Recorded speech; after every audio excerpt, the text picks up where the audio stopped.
Oke, tes, cek, 3, 2, 1. Oke, assalamualaikum warahmatullahi wabarakatuh. Ketemu lagi dengan saya di channel yang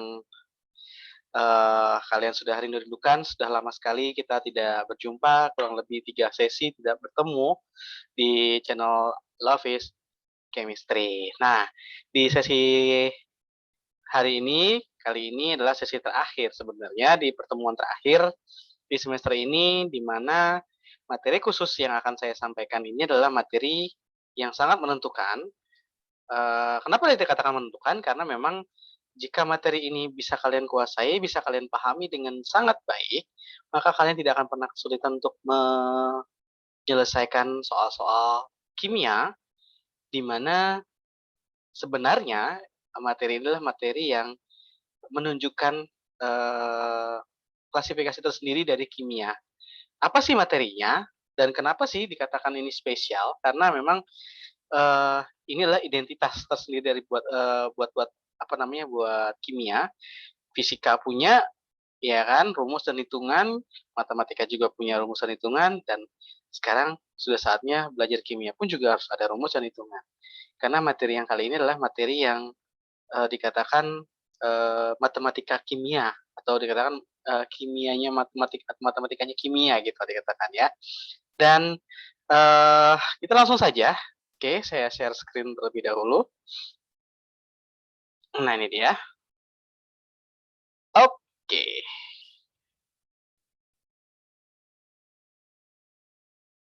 Oke. Saya live screen aja langsung. Slideshow. Nah, ini dia. Jadi materi kita hari ini adalah tentang stoikiometri.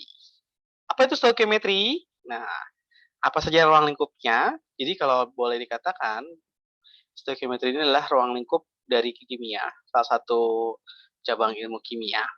Ya, sebenarnya bukan cabang, inilah dasar ilmu kimia yang nantinya dipakai di cabang-cabang ilmu kimia seperti kimia analitik, kimia fisik, ya. Terutama itu ya, dua hal itu. Kenapa? Karena cangkupan hitungan-hitungannya itu sangat terpakai dan digunakan oleh ilmuwan-ilmuwan atau para peneliti untuk apa namanya melakukan riset ya, perhitungan-perhitungan kimia. Nah, apa saja cangkupannya stoikiometri ini? Ada tiga. Kalau sebelumnya pernah saya sampaikan tentang hukum dasar kimia, tentang reaksi-reaksi kimia, kemudian dasar-dasar kimia yang lain, mulai dari atom, kemudian unsur, kemudian sistem periodik, nomor atom, dan seterusnya, pokoknya identitas tersendiri tentang atom, maka kita sekarang sudah masuk ke identitas perhitungan kimianya sendiri. Nah, hukum-hukum dasar kimia ini yang kemarin sudah saya sampaikan ada 5 itu, tidak akan lepas dari konsep stoichiometry itu sendiri. Nah, pembedanya adalah, jadi ini adalah boleh dikatakan materi gabungan ya, masuk rumus kimia, masuk hukum dasar kimia, kemudian hitungan kimia atau yang merupakan dalamnya adalah konsep mol terutama. Nah, konsep mol ini yang harus apa namanya kalian kuasai sehingga kalian bisa menyelesaikan hitungan-hitungan kimia yang akan kalian dapatkan dan bisa kalian selesaikan. Nah, sebelum masuk ke sana, sebelum masuk ke konsep mol, ada baiknya saya akan sampaikan dulu tentang konsep AR dan MR. Apa sih bedanya AR dan MR? Jadi kalau dulu ya, mungkin kalian pernah, sebentar saya buat pointer screen dulu. Oke, kayaknya ini.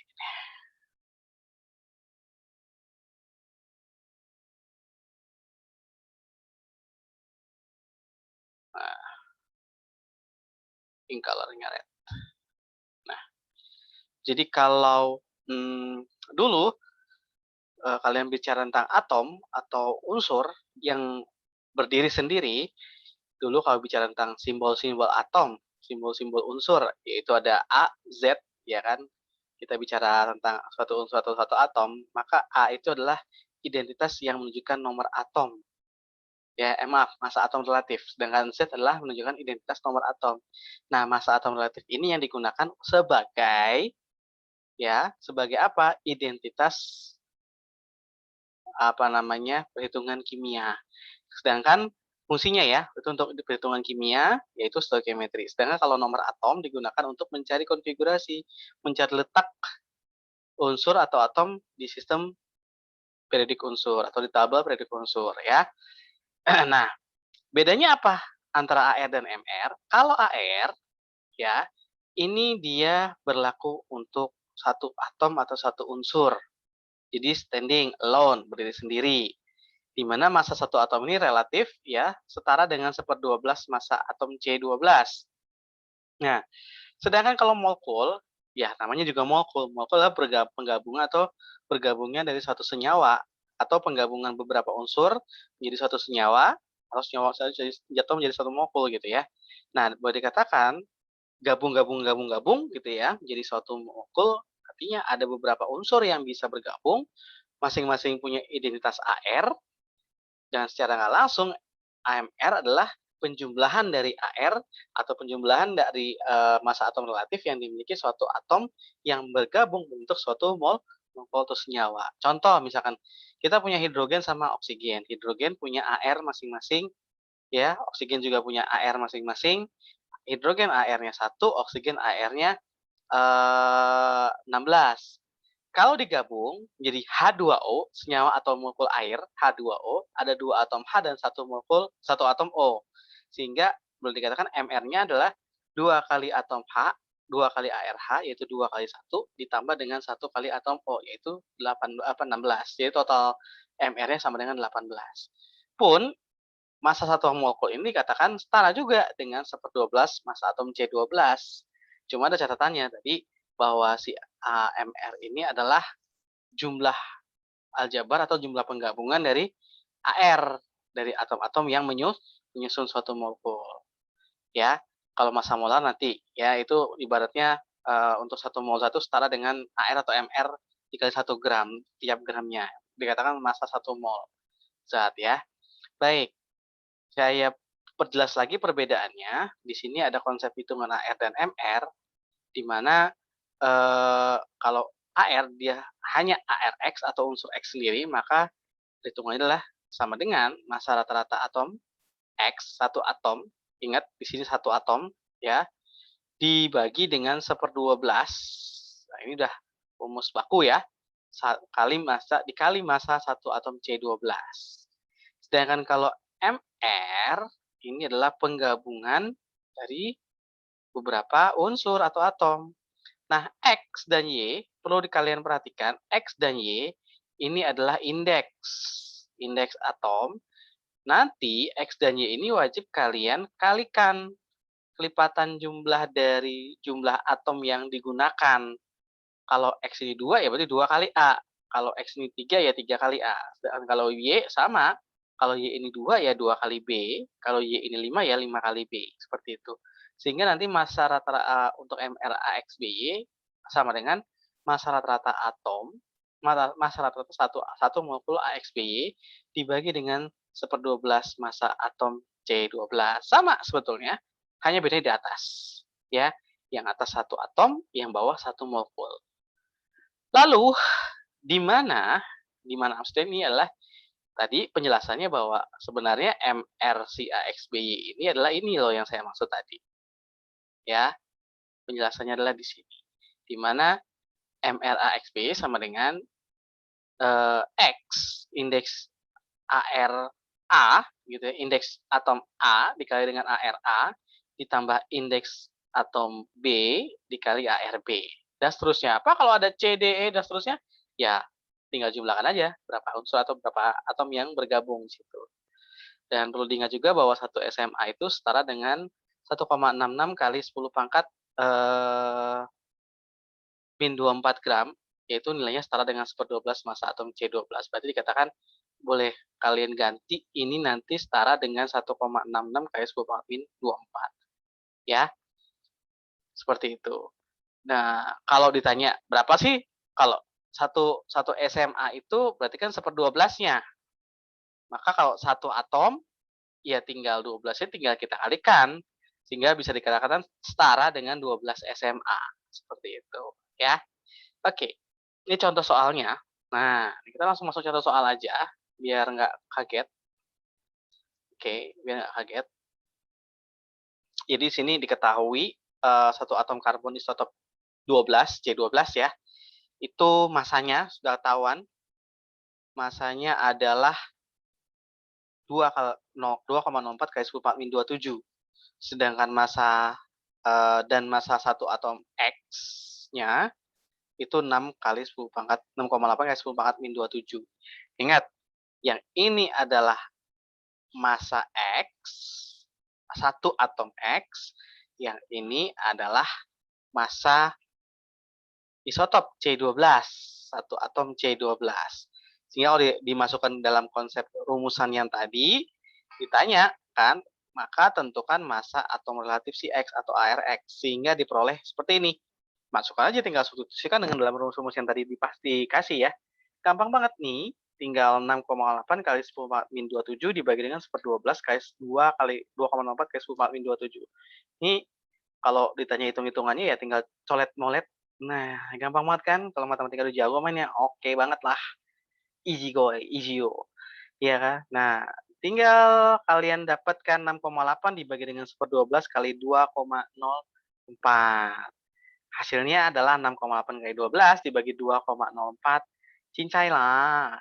Ini gampang banget ini. Ya, kira lebih hasilnya 40. Nah, 40 ini coba kamu cek. Ini adalah miliknya, kalau enggak salah benar, Pak. Iya, benar. Itu miliknya si Ca. Apa tuh Ca? Kalsium. Nah, kalsium ya. Miliknya si kalsium. Ini ARX dari si Ca adalah 40. Soal berikutnya, ya. Contohnya yang lain. Nah, nih diketahui ARFE sama dengan 56 SMA. Banyak kali 56 ya. 56 SMA. Nah,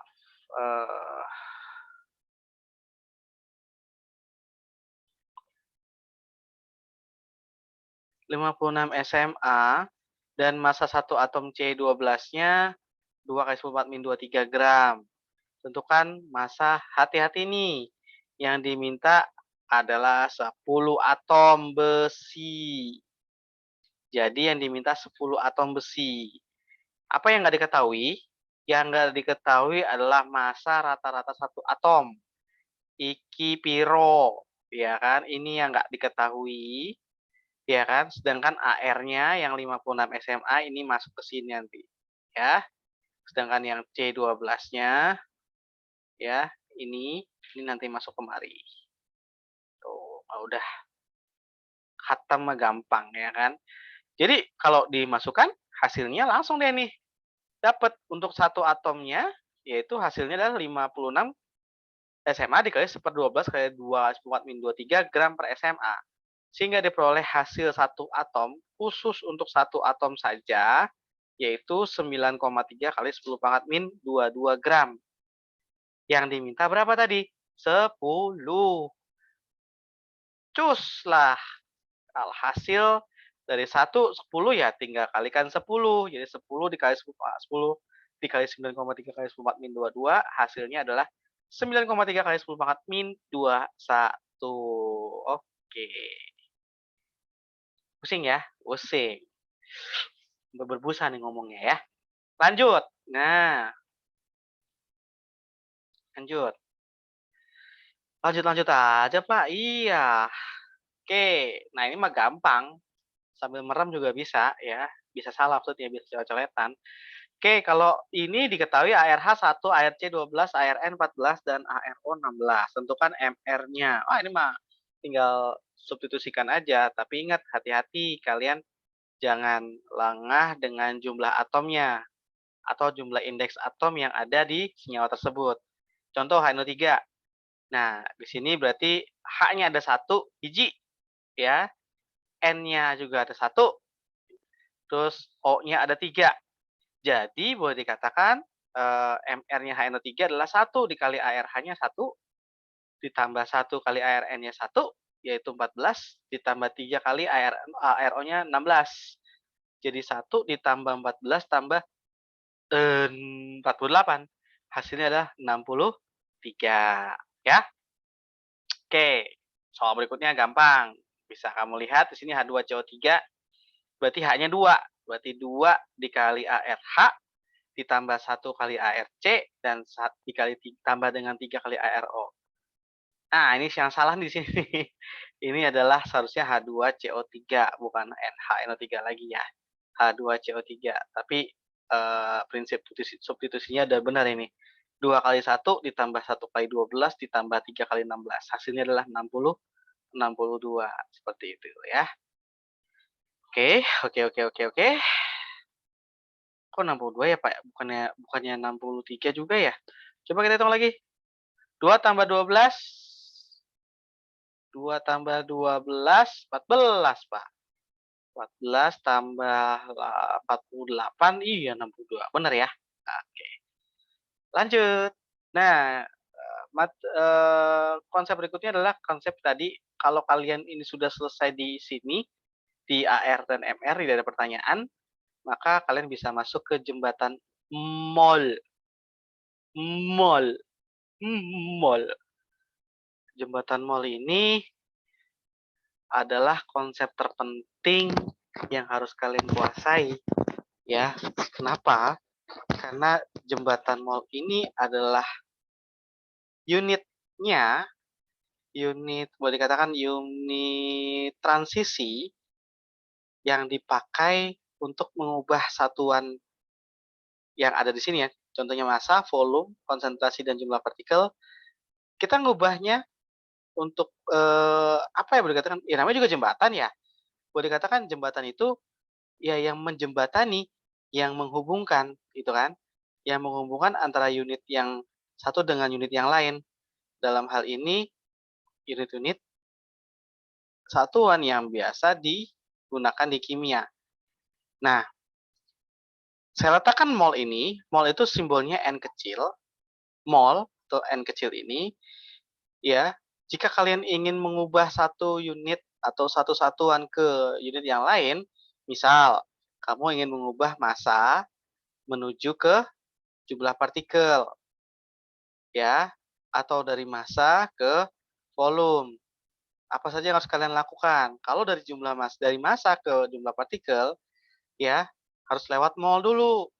Jadi kamu ke bawah, ya, dari massa misalkan mau ke jumlah partikel, itu kamu ke bawah dulu, yaitu dibagi, tanda bagi ya, dibagi dengan AR atau MR, lalu dikali dengan 6,02 kali 10 pangkat 23. Ini adalah bilangan Avogadro, ya, konstanta Avogadro. Sebaliknya, Pak, ya, kalau misalkan dari jumlah partikel menuju ke massa, maka kamu bagi dulu dengan bilangan Avogadro, baru dapat mol. Nah, kemudian kalian kalikan dengan AR atau MR senyawa atau zat tersebut. Dapatlah massa atau zat tersebut ya. Ini juga konsep-konsep ini harus kalian kuasai. Ini nggak bisa terlalu lama. Yang penting ketika kalian lihat ini bahwa oh ini penting banget ya, penting karena ini adalah boleh dikatakan inti dari permasalahannya ya. Ini konsep rumusan yang wajib kalian kuasai. Kalau wajib dikuasai, wajib pahami biasanya sudah otomatis hafal dengan sendirinya ya.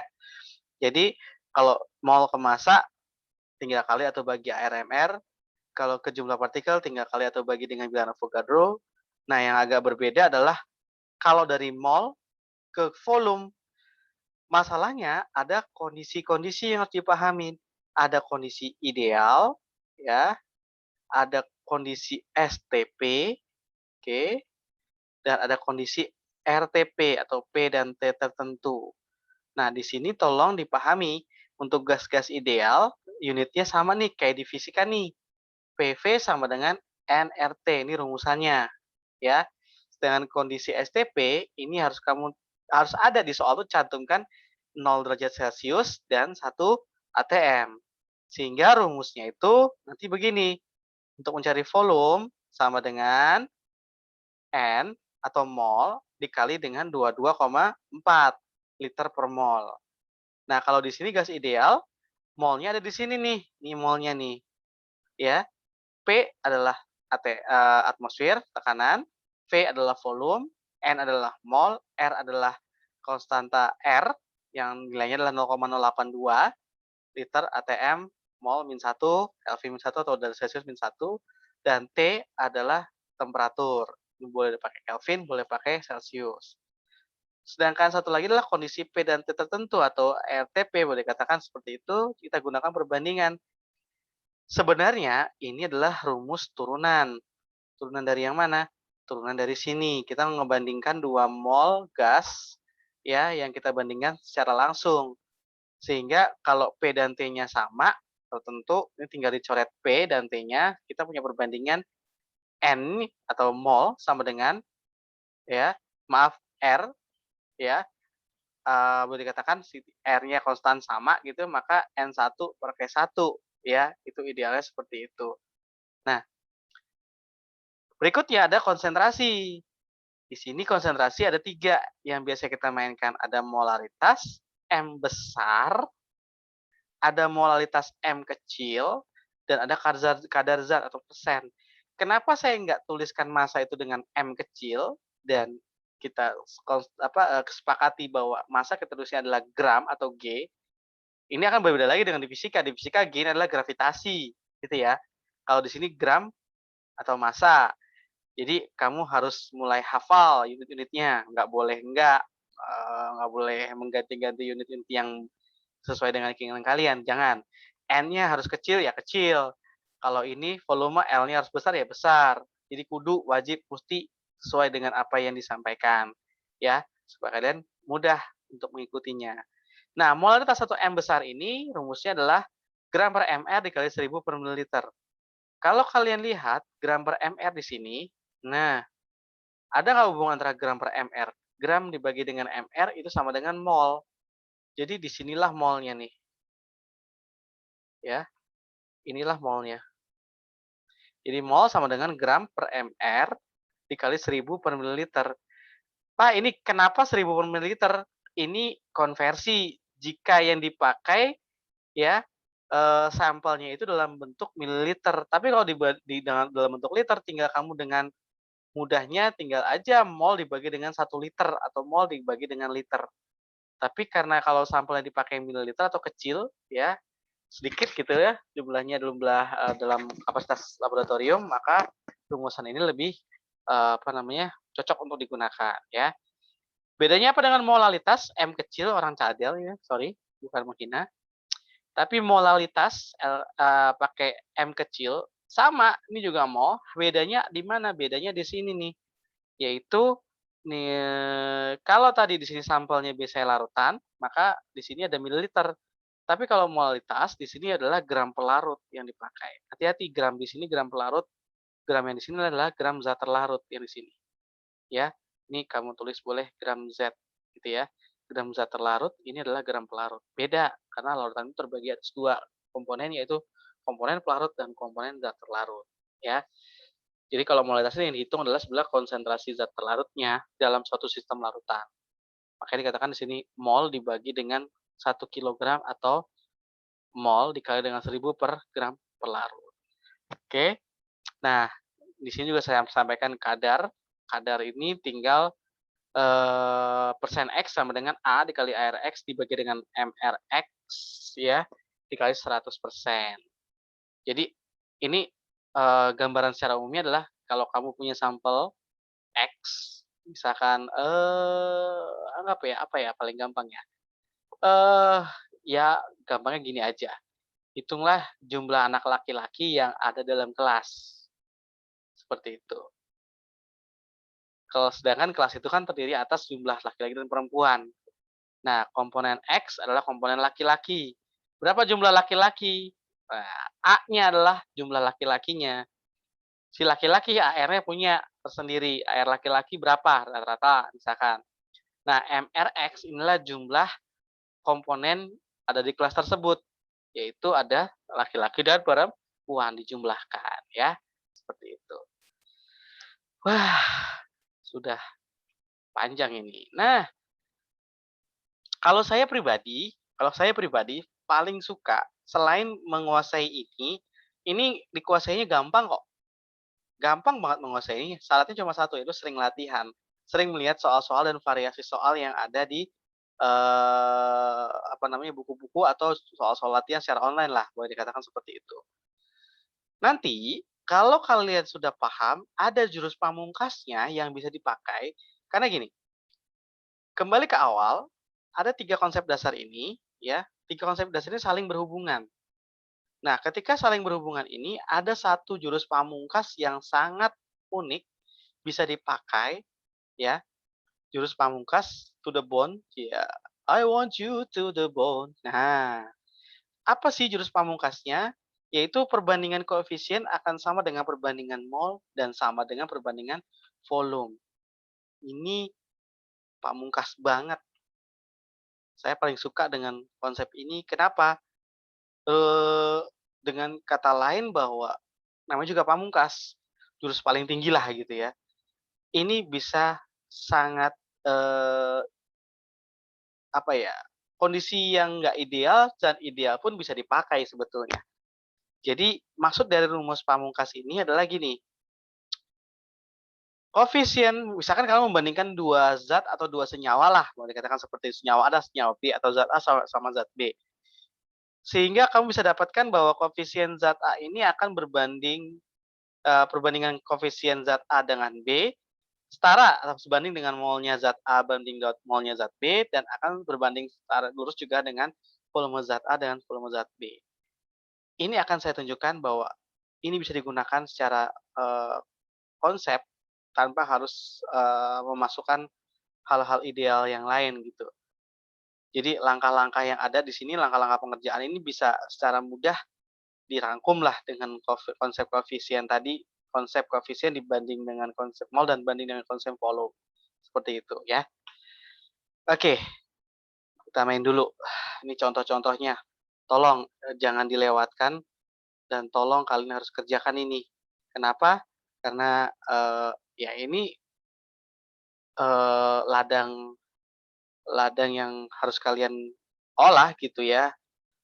Jadi ini nggak bisa kalian lewatin gitu, skip-skip gitu aja. Jadi mohon dikerjakan, sisa ini buat PR ya. Oke, nanti di PR jangan lupa pasti dikumpulkan. Nah, yang soal nomor 1 hitunglah MR nih gampang. Pak, kalau nggak tahu AR-nya di mana? You lihat tabel periodik unsur lah ya. Belajar mulai dari sekarang untuk menghafal AR beberapa unsur. Jadi jangan manja. Kemudian hitunglah massa dari 5 mol gas metana dan 2 mol asam sulfat. Dicari gramnya. Oke, cari gram metana ya, satu-satu, nggak usah dicampur. Jangan sok-sokan dicampur, ini belum campur ya, belum reaksi campuran. Jadi 5 mol, berapa sih gramnya? Jadi tinggal, apa tuh tadi tuh, gitu ya. Kemudian berapa sih molnya, kalau asam sulfatnya 2 mol, gitu. Berapa sih gramnya kalau asam sulfatnya 2 mol, gitu ya. Nah, saya ingin mengerjakan yang nomor tertentu aja, yaitu nomor 3. Berapakah massa dari 1,5? Nah, ini artinya kita mengubah dari jumlah partikel, ini kalau udah bilangannya pangkat-pangkat kayak gini, sorry, bilangannya pangkat-pangkat seperti ini, biasanya udah jumlah partikel atau jumlah molekul, ya. Ditanya masanya berapa. Jadi ibaratnya kita ke sinilah, berapa sih jumlah masanya kalau jumlah molekulnya sekian, gitu ya. Oke, nomor 4 pun juga gampang, nomor 9 juga nomor 5 gampang, juga nanti bisa kalian tanyakan ke saya kalau nggak paham. Oke, kita bahas yang nomor 3 saja. Tadi massa, berapakah massanya? Nah, apa yang harus kalian pahami? Ini dia jembatannya tadi. Kamu mau ngubah dari jumlah partikel ke massa, ya kan? Dari jumlah partikel ke massa. Jalanlah dulu ke mol dengan cara dibagi. Untuk dapat molnya kamu bagi dengan 6,02 kali 10 pangkat 23, baru kalian kalikan dengan AR atau MR. Berarti kamu butuh apa? Kamu butuh AR atau MR. Dari siapa? Dari si urea. Pak, urea itu apa? Kalau nggak tahu urea, ini urea nih. Nah, rumusnya. CONH2 2 kali, urea. Jabarkan deh tuh MR-nya. Dapatlah ini MR-nya 60. Oke. Kalau dapat MR, Tadi saya katakan, kamu jalan kemana dulu? Jalan jadi mall, ke mall dulu. Jalan-jalan ke mall, oke? Jalan-jalan ke mall. PSBB, PPKM, ingat. Jalan-jalan ke mall dulu. Kita bagi dengan 6,02 10 pangkat 23. Tuh, jadi jumlah partikel yang ada, ini 1,5 kali 10 pangkat 23 dibagi dengan 6,02. Dapatlah kurang lebih 1/4 mol. Kalau udah dapat molnya tadi, dari mol ke massa tinggal kalian kalikan dengan MR, urea. Molnya 1/4 kali 60, kurang lebih dapatnya 15 gram. Gitu. Gampang atuh ya. Iya. Ini mah sama juga yang dasar-dasar, kasih dasar-dasar dulu ya. Oke. Nah, ini soal yang berikutnya. Saya ambil soalnya nomor berapa? Saya ambil soalnya nomor 1. Saya mau buktikan tadi to the bone-nya bisa nggak dipakai to the bone. Si Pamungkas, I want you to the bone. Ini bisa dipakai nggak? Jadi ada suatu gas hidrokarbon, hidrokarbon itu CXHY, ya, sebanyak 100 ml, tepat dibakar sempurna dengan oksigen. Berarti reaksi pembakaran. Ingat dulu reaksi pembakaran, hasilnya adalah selalu CO2 dan H2O. Tuh bener nggak? Ini dia nih. Setelah reaksi terbentuk juga 200 ml CO2 dan sebetulnya ada satu lagi nih 300 ml air. Nggak keketik nih, ketikannya kemana lu hilang nih ya kan. Oke, ini soalnya. Oke, dan 300 ml air. Oke, nah jadi dari sini kita lihat, bikin reaksi dulu nih, bikin reaksinya dulu. Dari reaksi yang ada, CXHY ditambah O2 jadinya CO2 plus H2O. Nah, kamu tinggal tempelin aja identitas tadi. Perbandingan volume kan bisa dipakai buat mencari perbandingan mol. Bisa juga mencari untuk mencari perbandingan koefisien. Yang kamu cari itu adalah X dan Y.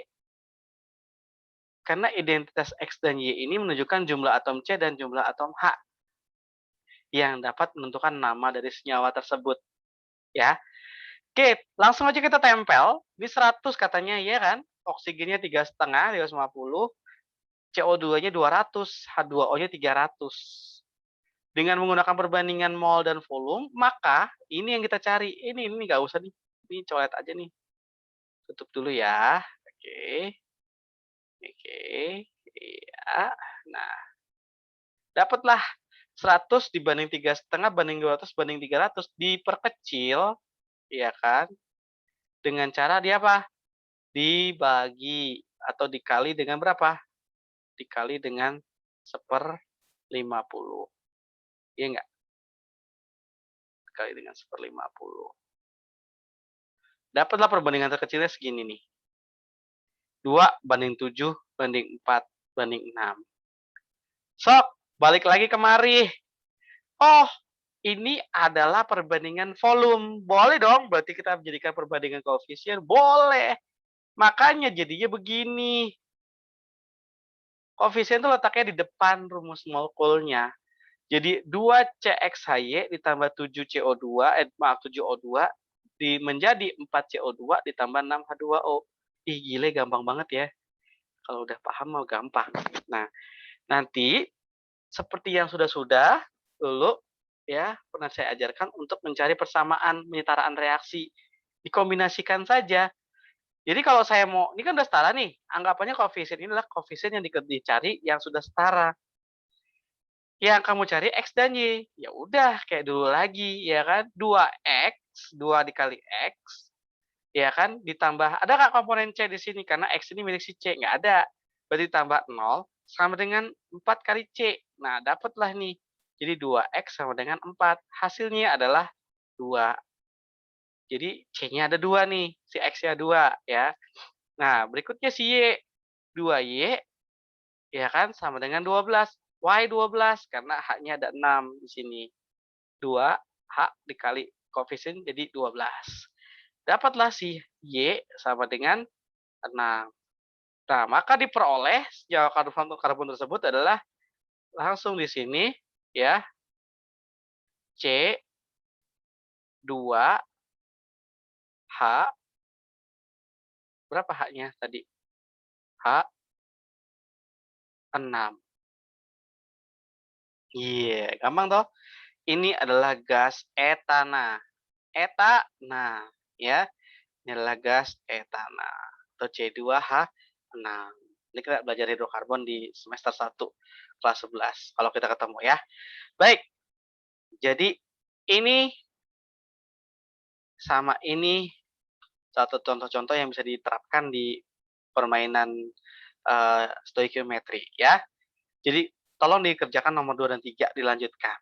Jadi gampang banget ini ya, pakai rumus-rumus. Oke, berikutnya adalah rumus kimia, rumus empirik CXHYOZ.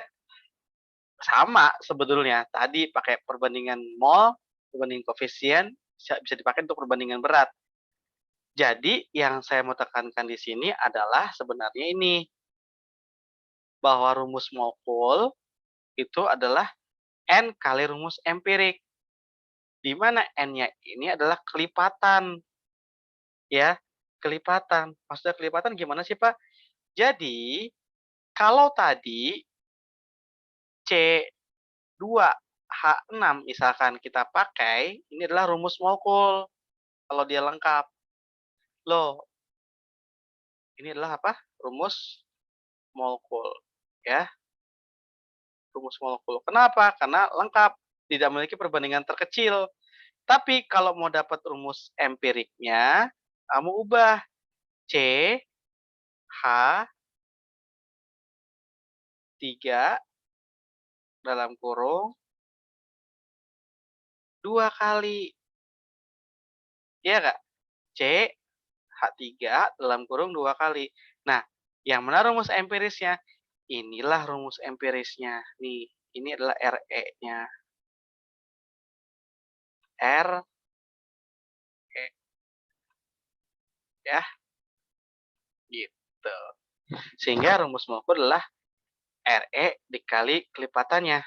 Mana kelipatannya? Maaf, ini kelipatannya, ini si N-nya nih. Ini N. N di sini bukan molekul ya. N di sini yang dimaksud adalah, bukan mol ya, tapi adalah kelipatan dari rumus empirisnya. Nah, ini juga ada rumus air kristal. Kalau dikatakan rumus kristal atau boleh dikatakan sebagai anhidrat, ya, anhidrat.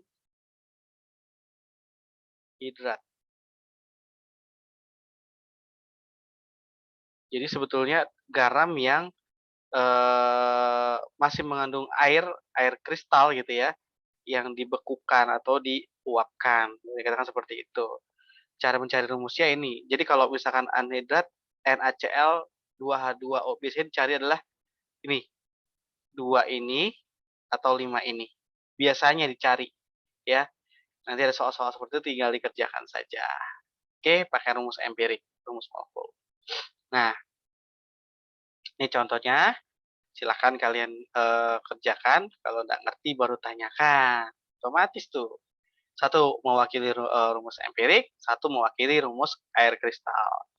Oke, yang keempat adalah kadar dan kemurnian. Ini rumusnya, jangan lupa ya, kurang lebih sama seperti yang tadi diberikan di awal, persen atau kadar. Sama gitu ya, cuma saya tambahkan dengan purity atau kemurnian, P. Nah, sebetulnya ini bisa juga dipakai di sini purity-nya ya. Sebetulnya gitu. Oke. Nah, ini soal-soalnya tentang kadar dan purity, tolong dikerjakan juga. Oke, to be bersambung, kita kebut saja, kita lanjutkan saja. Dulu ada yang masih ingat ini kali? Nah, ingat nggak? Saya cuma mau mengulang sebentar, ya, ya. Did you ingat yang anget-anget nih, ya kan? Ini adalah suatu persamaan reaksi, oke? Di mana kalau saya bagi 2, split di sini, yang ini dinamakan reaktan, karena apa sih reaktan? Zat yang bereaksi. Yang sebelah kanan dari panah adalah dikatakan produk, yaitu zat hasil reaksi.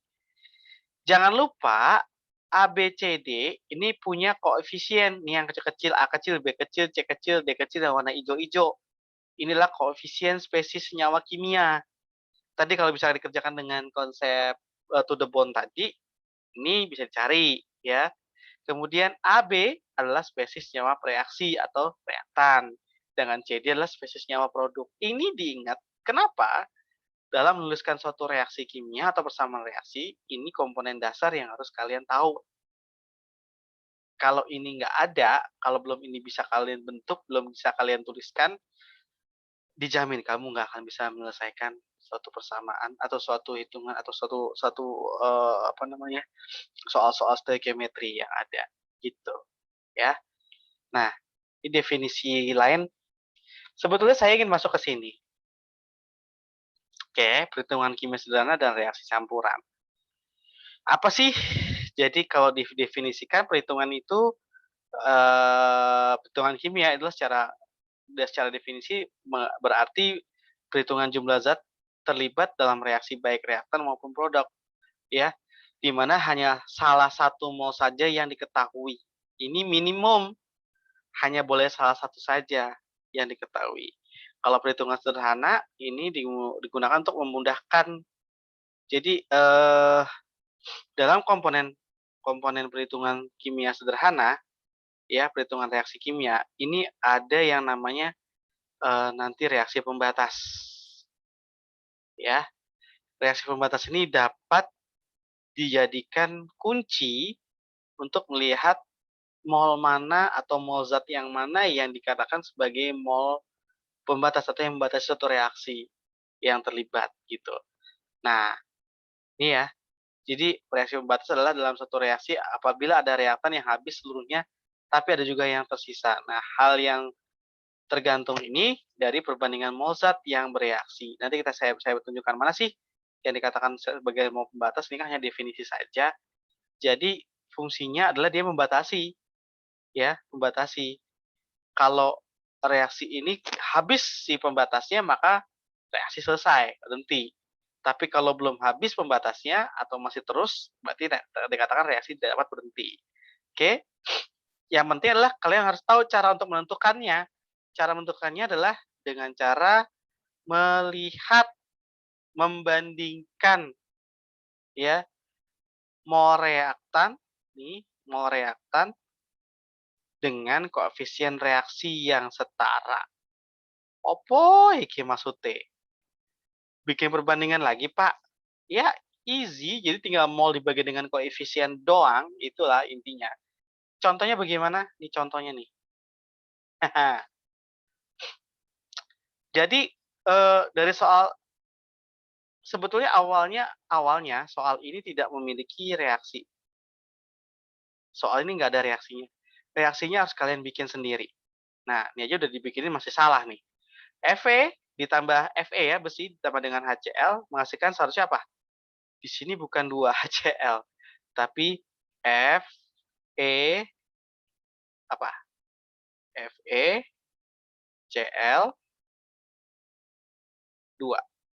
Nah, kudunya itu.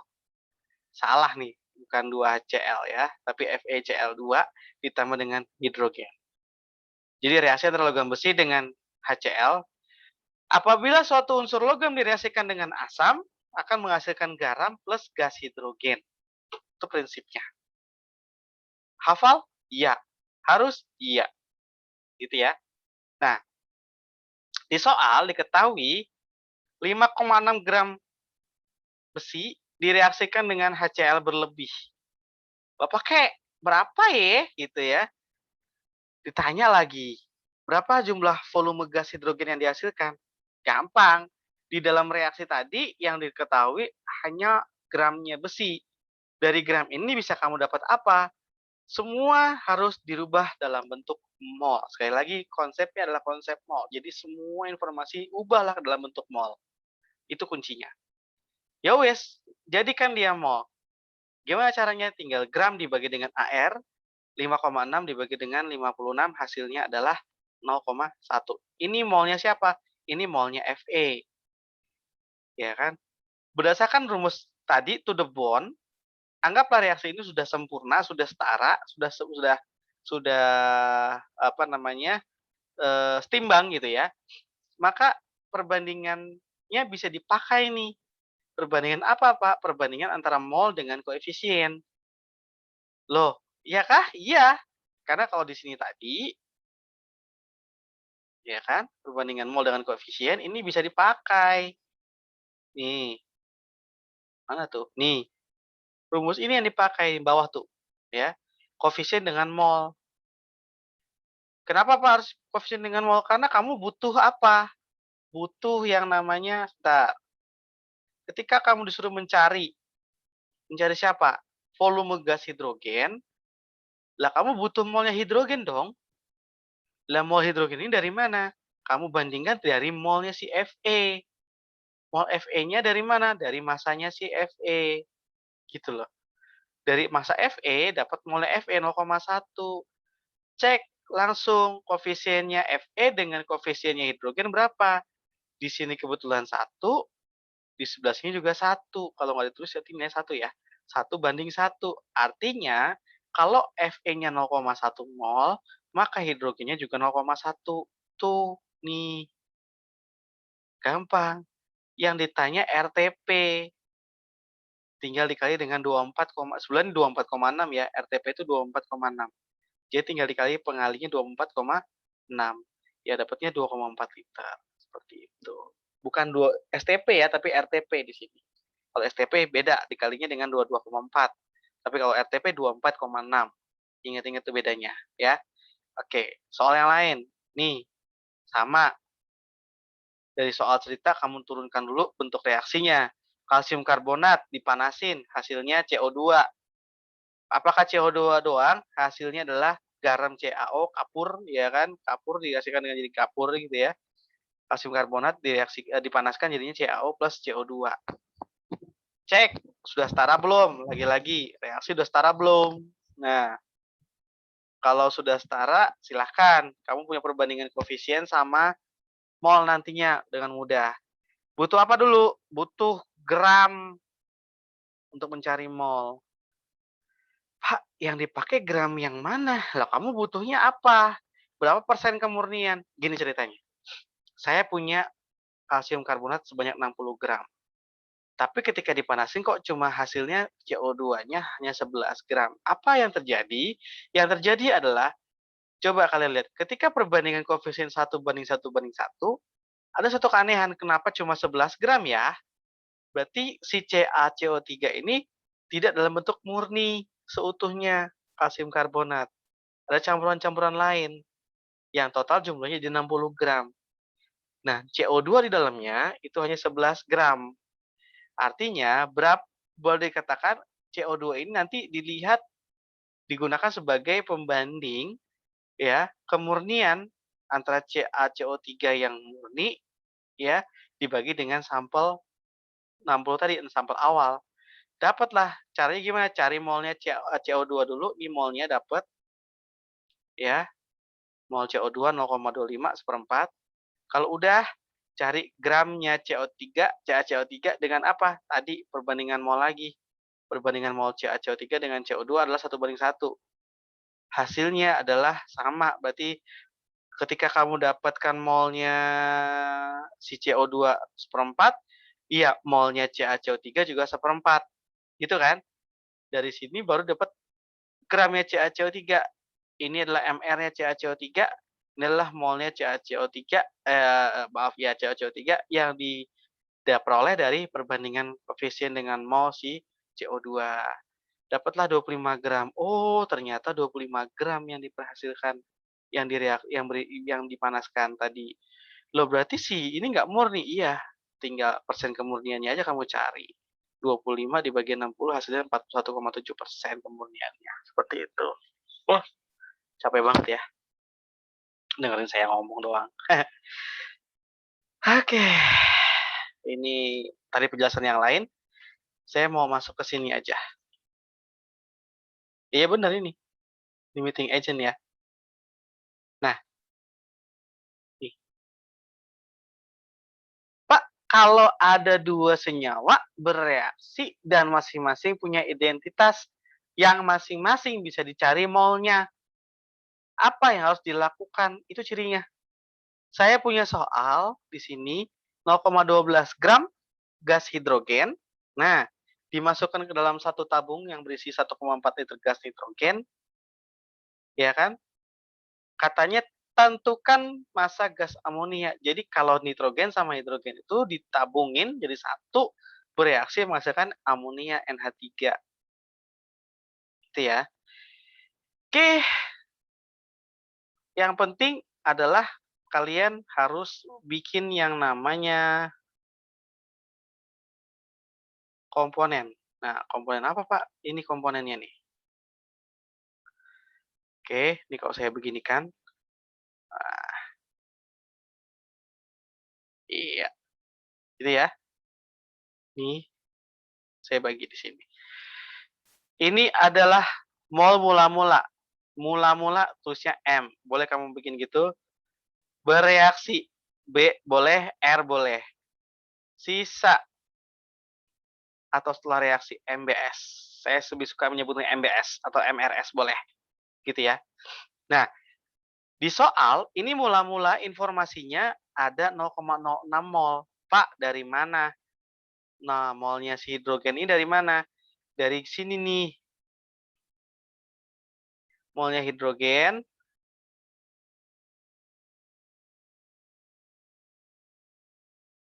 dari mana, Pak?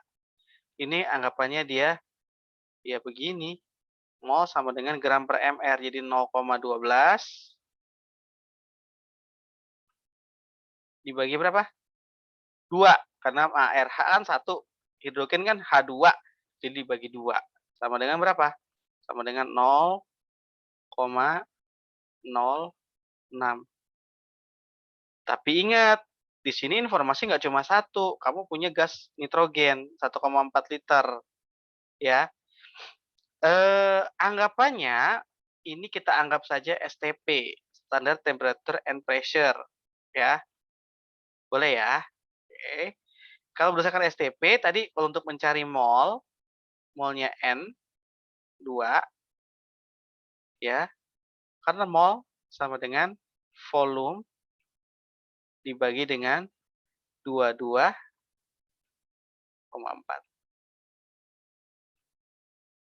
gitu. Hasilnya ini ya sama dengan berapa? 1,4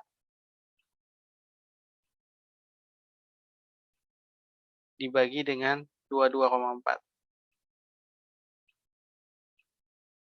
Kurang lebih hasilnya adalah 0,0625.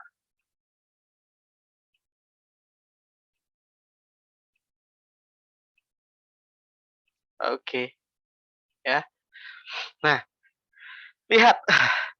Kamu punya 0,06 dan kamu punya 0,0625. Di sini mana yang lebih besar?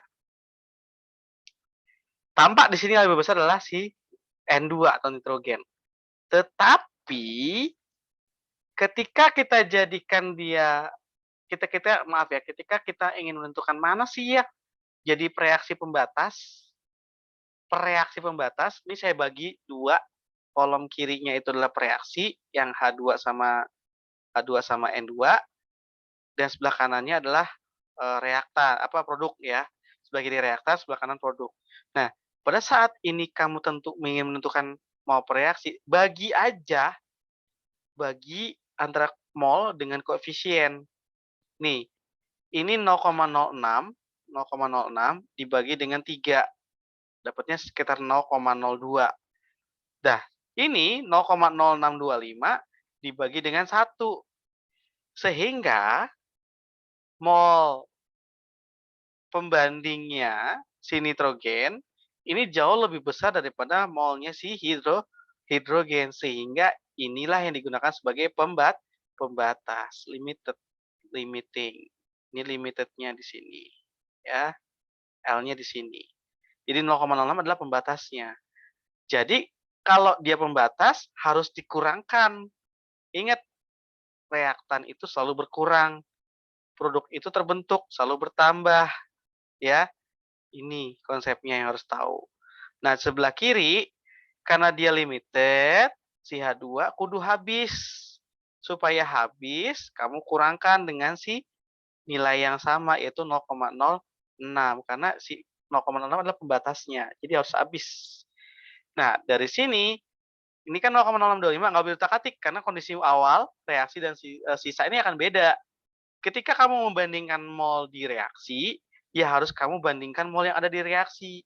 Ketika ingin mencari mol yang di mula-mula, bandingkan mol yang di mula-mula. Catat tuh, ketika kamu ingin mencari mol yang di sisa atau reaksi-reaksi, carilah atau gunakan perbandingan mol yang ada di sisa atau di setelah reaksi. Nggak boleh mencari mol di reaksi, kamu pakai mol di awal untuk perbandingan. Itu tidak boleh. Yang boleh adalah seperti ini. Tadi ini kan kudu habis, maka di sini 0,06 pengurangnya. Nah, tinggal di sini kamu cari, ya, berapa sih kalau di sini 0,06, ya. Ingat, ini konsep kita lagi di reaksi nih, lagi di reaksi, nggak boleh kemana-mana. Tetap perbandingan molnya sama koefisiennya adalah 1:3. Kalau 0,06 ini punya 3 mol, 3 mol 3 koefisien si hidrogen, maka 1 koefisien untuk nitrogen nilainya adalah 0,022. Tinggal dikurangkan, hasilnya adalah 0,04225. Gitu. Pertanyaannya bukan di sini. Pertanyaannya adalah berapa massa gas amonia nih. Nah, tadi sudah saya kasih tahu, kalau mau perbandingan langsung saja. Ketika kamu dapat yang di reaksi, perbandingannya 3:1:2, maka pada saat bereaksi pun, kan si NH3 ini mulai terbentuk dong. Iya, dari awal nggak mungkin terbentuk, ini 0, pasti 0 di sini. Produk nggak akan terbentuk lebih awal, maksudnya nggak mungkin produk ujuk-ujuk datang ada gitu ya, tanpa adanya reaksi. Ya harusnya bereaksi dulu. Jadi, kalau mau dapat molnya si NH3, gunakan perbandingan yang ada di reaksi. Kalau tadi satunya 0,02, maka di sini 2-nya adalah 0,04. Atau kalau 3-nya 0,06, maka 2-nya adalah 0,04.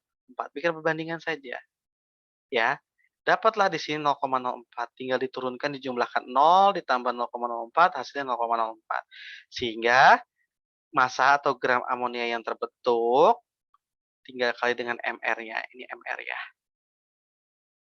Ini MR-nya. MR dari siapa? Amonia. Amonia apa sih? NH3. Oke, tuh, dapatlah 0,68 gram. Ini dia hasilnya. Wah, ini dia. Mulai masuk ke sini, ya, mudah-mudahan bisa dipahamin konsep-konsep yang saya celotehkan tadi. Itu catatan-catatan penting yang harus kalian dengarkan dan teliti dalam mengerjakan. Harus digunakan lagi, ya. Oke. Nah, oke. Ini adalah tahapan-tahapan penyelesaian stoikiometri, di mana langkah-langkah pengerjaannya: satu, tulis reaksi. Kudu, Pak, nggak ada. Harus bisa mendefinisikan dari soal, ya. Kalau udah tulis reaksi, setarakan. Kalau udah setara, baru masukkan data. Minimal kamu ubah data ke mol. Yang ada tadi, ubah ke mol semua. Jangan jauh-jauh naruh nilai mol tadi, taruh di senyawa yang terdekatnya tadi di mana. Kemudian kalau udah cari mol, cari ditanyanya, mol yang ditanya. Karena mol yang ditanya itu adalah sebagai jembatan kamu mau mau mengkonversi ke unit apa. Jangan lupa dengan perbandingan koefisien dengan mol. Lalu carilah permintaan yang sudah permintaan, ini permintaan tadi. Dapat mol yang diminta, ya udah, mau menyelesaikan tentang gram, mau nyari jumlah partikel, mau nyari volume, mau nyari konsentrasi, itu berdasarkan dari mol yang dicari tadi, ya. Dan yang kelima adalah melatih diri sesering mungkin untuk mengerjakan variasi soal. Ini adalah kunci yang harus kalian pahami untuk menyelesaikan soal-soal stoikiometri. Pak, soalnya susah nggak sih, Pak? Kalau saya bilang gampang, enggak. Kalau saya bilang susah pun juga enggak. Karena kalau udah terbiasa pasti akan rasa, oh ini gampang kok, gitu, ya. Oke, ini ada soal-soal Y. Jadi ini PR, lagi-lagi ini PR yang harus saya selesaikan ada 5 soal, dan 5 soal ini terangkum dalam konsep-konsep yang saya jelaskan tadi, mudah-mudahan kalian bisa, menyelesaikannya dengan baik, dikumpulkan, ya, jangan lupa do it, harus selesai, ya harus, diselesaikan, jangan menyerah. Oke, itu saja dari saya. Sampai ketemu di finish dong, ya Kak, sampai ketemu di, eee, pertemuan-pertemuan berikutnya, dan tidak lupa ya, sebentar,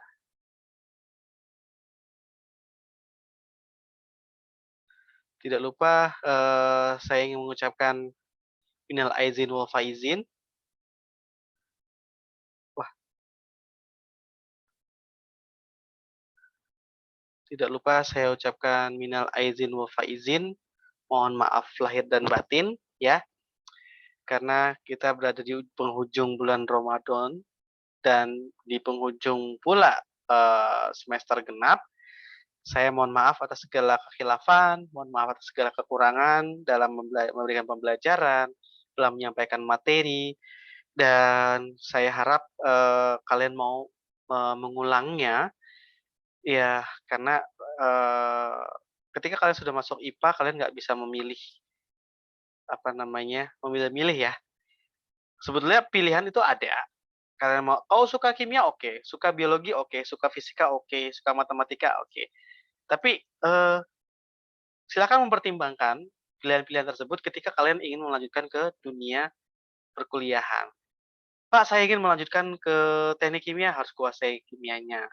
"Pak, saya mau melanjutkan ke bidang, apa namanya, eee, radiologi," bisa ke fisika, bisa kimia juga, gitu ya. "Saya mau kedokteran, Pak," 2 kuasai kimia dan biologi. "Pak, saya mau, ahli ahli ahli, apa namanya, biota atau ekosistem, ya silakan perdalami biologinya. Jadi, sebetulnya, mata pelajaran yang di IPA ini adalah kekhususan yang akan nantinya kalian dapat juga nanti di mata kuliah yang akan apa namanya, kalian kejar nanti. Mungkin itu aja saya mohon maaf sekali lagi, dan saya ingatkan tetap menjaga protokol kesehatan karena virus masih ada, bahkan bermutasi lebih berbahaya. Jadi jagalah diri kalian demi menjaga keluarga kalian. Kalau memang nggak perlu berpergian jangan. Terapkan 5M bukan 3M lagi ya. Dan saya mohon pamit. Billahi taufik wal hidayah. Assalamualaikum warahmatullahi wabarakatuh. Adios. Love is chemistry. Bye. Terima kasih.